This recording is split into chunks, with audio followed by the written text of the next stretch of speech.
First, we're going to review what we did last time, chapter 1. The first thing that the Nesivas Shalom taught us is that we are not just a guf. We have a ruach, a nefesh, and a neshama. And people are mechanech the guf. They're mechanech the person, the physical person, like a secular child, like a guy, has chinuch, to be a human being, to behave properly. But we fail to address, to be mechanech, the nefesh ruach of the neshama of a Yiddish kind, which is totally different. And therefore, it's mamash in a way the opposite, because just like you can go to exercise and you can jump and you can get muscles and you can work out and do all of that, you understand that doesn't make a person have fine midos. So too, the regular education system of sitting and behaving and all of that, if the person inside is not connecting to the Rebbe, to the teacher, to get the flow of energy, which he's going to teach us how to do, by the way, then the person can be what he calls mefager ruchni, stunted, retarded in nefesh, ruach and neshama. And that's because the parents or the teachers didn't even try to be mechanech the kid, because nobody taught them that that's what we need to do. So regular education is not about giving over material and information or teaching a person to sit and stand and all of that. We have to do that. That's the guf. But there's a nefesh. You have to train and educate the nefesh hayeled. You have to train and educate the ruach of the yeled and the neshama, the chelik el-kamimal. Otherwise, those things are 2 years old, 4 years old. They were never educated. And therefore, says in Nesivas Shalom, you'll find that there are teachers or parents that think that, wow, we are great educators. Everybody's behaving, everybody takes the bath on time, everybody's sitting in the classroom on time. He says, really, they're not educators at all. They're just policemen. They're wonderful policemen, but they're not educators. And he says, of course, the introduction, before you actually are mechanech, there is an element of being a policeman, to have order. But that's not where it ends. A lot of people think that I'm done. I did my chinuch. Everyone came home, they put their stuff away, they put their stuff in the laundry, we processed them, they went to bed, we said, don't do this, do that, da. I'm done. He says, no, that's just policemen. The real chinuch is on the nefesh, ruach, and the neshama of the child. And he says, therefore, there are rabbeim that have great reputations, because everybody in their classroom behaves properly. Or you have institutions that are ideal. Everybody wants their kid to go there. He said the chinuch ideal institution, because everybody says, wow, that place is run well. He says, meanwhile, all they're doing is the policeman part of parenting, of educating, of teaching. And they're not being mechanech the ruach, the nefesh ruach, and the neshama.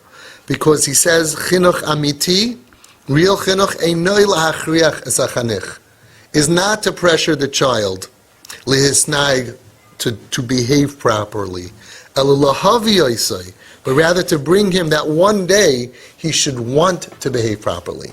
You can force someone to keep Shabbos, but you're not making them want to keep Shabbos. That's a totally different chinuch. That's real education. And then he brought out another point, which is amazing. How did Yaakov reach Achiv, the bruderschaft, the brother in Esav? And he said that was the trick. There was a brother inside Esav Harasha, and that was covered up with klippas, and Yaakov Avinu needed to reach that nekuda, that you're my brother, don't kill me. How did he do it? That's what the Chumash is telling us. And he went ahead and he bowed to him until he reached Ad Achiv. He reached the part of Esav that realized, this is my brother. Taka, when he kissed him, Esav really meant, actually had love for him. Alachas kama v'kama, he says, when we're dealing with a Jewish child, that we realize it's not an Esav, it's a Jewish child. Anything that they're doing that's chutzpahdik and bad behavior is just klippas that are surrounding them. And how do you get through the klippas and reach the love? You follow what Yaakov did. Then he said that we have to remember that we're working with diamonds. If you have to believe in the child, you have to have emunah that this is a chelik el-kamimal mamish, that it's a diamond. That's a very, very big nekuda. People say we have to make them frum. They're frum. We have to take away the klipa around them. We have to make them good. They're good. We're not actually making them good. They are diamonds. That's what we have to believe. Every single kid. As he says from the Lechavitch, Kol Yehudi hu kama yahaloim. Every Jew is like a diamond. And even if it's in the sewage, ein lehis yayish mimenu, you should never give up. Because all you need to do is lift it up, clean it off, v'az yuchsar oiroi alav, It's going to shine and sparkle kabari shaina. A piece of wood falls in the sewer and it gets fafoiled, it gets be'etzem, it gets corrupted. But a diamond could stay in mud, in sewage, for 1,000,000 years. It never changes the essence. The essence of a yid is a chelik l'kam yimal mamish. The essence of our children is that they're good, no matter what shmutz that they fall into. We don't have to change them from ra to toiv. We have to figure out how to remove the shmutz, but then you'll see the shine, as we see all the time. We have the shine that comes back. That was what we did in chapter 1. Now we're going to do chapter 2. Reka HaChinuch. Reka means the atmosphere, the environment necessary for proper Jewish education. I think just the title is already opening up my mind. Because we think chinuch just happens all the time. What do you mean? When do you do chinuch? All the time. How do you do chinuch? All the time.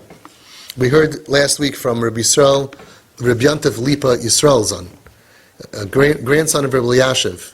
And he told over a beautiful story that when he was a kid, he was a little bit wild and a little bit out of the box, and he used to like taking pictures. So over Sukkot, he took a lot of pictures of his grandfather, Rabbi Elyashiv Zatzal. And it wasn't bakfamed, it wasn't so nice what he was doing. He was really quite, Rabbi Elyashiv would have preferred that he didn't take these pictures while he was reading the paper, and while he was sitting and drinking a coffee, and then he would send it to the papers, and they would put it everywhere. Rabbi Elyashiv didn't say a word. A few months later, he was walking with his grandson in Bnei Brak. Rabbi Elyashiv lived in Shalim. He's in Bnei Brak with him. Nobody else was around. And he tells him, Lipa, not everything that you see you have to take pictures, and not everything you take pictures of needs to be published. Gave him a psak, and gave him criticism. So Rabbi Lipa asked his grandfather, Rabbi Lipa then was a teenager, he asked Zaidi. He said, Zaidi, I hear you, I accept what you're saying, but why'd you wait so long? Why didn't you tell me then? He said, Lipa, everything has its place and its time. Godless, even if you have to say something, but is now the right place? Is now the right time? Do I have to say something to this child in front of other kids, in front of other people? Maybe he'll feel embarrassed. Do I have to say it now, at the moment when I chap the kid? Maybe I'm angry. Do I have to chap the kid right now and he's not going to want to accept? I find, by the way, in Home Sweet Home, I had a very, very big secret. Anything they asked me that I wanted to say no to, I said, okay, but not next time. And they said, okay. When they wanted to do something, I wasn't going to get away with saying no. But I was able to chap all the other times in the future that they'll feel like, okay, I'm not against you, I understand you, I'm saying yes, but not next time. And they wouldn't ask me in the future again. So once they wanted it, is that the time to say no? You have to think about it. So that's what he's trying to say. The first chiddush, there is a reka, there is an atmosphere and a backdrop in order for education to be done properly. Just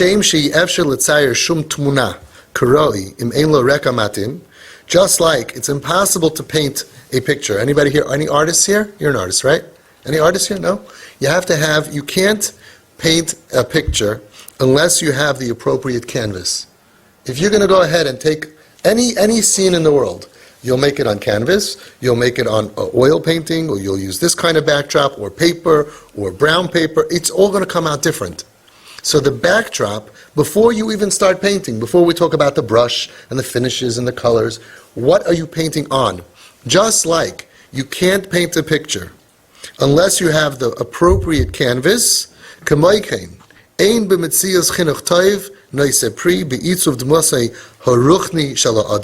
so too it's impossible for you to have successful chinuch. You can't possibly produce good results. To properly mold the spiritual dimensions of a child, the spiritual dimensions, we're not talking about sit in your seat and the physical, we're going back to the ruchnius. If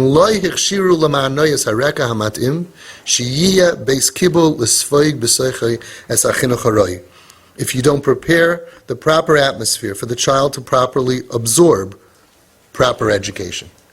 Just like you can't paint a picture without the right canvas, you cannot possibly be matzliach in chinuch unless you have the right canvas, the right background. As everybody knows with plants, just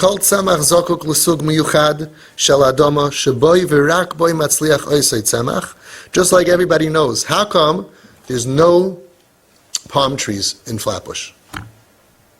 By accident, no palm tree ever grew? Every plant has its own atmosphere, the soil and the sun, the climate. Otherwise, it's not going to grow. Everyone has to have its own. Chinuch Yehudi, a Yiddish chinuch, doresh avira v'reka miyuchadim latzlacha. It demands a specific avira, an atmosphere, and a backdrop in order to be matzliach. So what are these backdrops that we need to have?